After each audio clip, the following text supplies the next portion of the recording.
Hello అండి, simple పులిహోర చేసేద్దాం. చింతపండు గుజ్జు రెడీ చేసుకొని ఇందులో ఉప్పు, పసుపు, ఆయిల్ ఈ మూడు కొంచెం ఎక్కువగానే వేయాలండి. ఇది డైరెక్ట్గా రైస్లోనే కలిపేస్తాం కాబట్టి ఇది ఉడికిన తర్వాత ఇలా ఉంటుందన్నమాట. ఉడికేటప్పుడు ఈ చింతపండు నుంచి ఆయిల్ వేరవుతుంది, ఉడికిపోయినట్టే.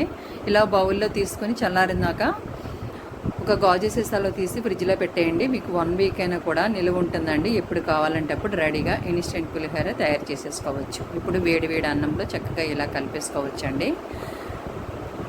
పిల్లలకు క్యారేజీలు కట్టేటప్పుడు, లేకపోతే పెద్దవాళ్ళకి క్యారేజీ కట్టేటప్పుడు అప్పటికప్పుడు ఇవన్నీ చేయలేము కదా, ఇలా చేసి పెట్టుకోండి, చాలా ఫాస్ట్గా రెడీ అయిపోతుంది. ఇప్పుడు పప్పు దినుసులు చూసేద్దాము.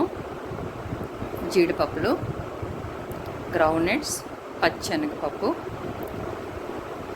ఇవటన్నిటితో పాటు నేను ఇందులో ఆవాలు, పచ్చిమిర్చి, కరివేపాకు ఇప్పుడు చూపించిన పప్పు దినుసులు వేసానండి. ఎండుమిర్చి, ఆవాలు కొంచెం ఎక్కువే వేసుకోవాలి కదా, మెయిన్ యూనిట్స్ వచ్చి పులిహోరకి ఆవాలే, ఇంకా ఇంగువ. మా అమ్మగారు అయితే ఆవా పిండి కలిపేసి డైరెక్ట్గా తాలిపెట్టేవారు, చాలా బాగుండేదండి. ఇప్పుడైతే రెడీ అయిపోయింది, కలిపేద్దాం ఇందులో. ఇది చాలా సింపుల్గా అయిపోతుందండి. చింతపండుని తీసుకెళ్ళి పప్పు దినుసుల్లో కలిపేస్తారండి, అలా కలపొద్దు. పప్పు దినుసులకి చింతపండు పట్టేసి పుల్లగా మెత్తగా అయిపోతే పిల్లలు ఇష్టపడరు. ఇలా చేయండి, చాలా టేస్టీగా ఉంటుంది.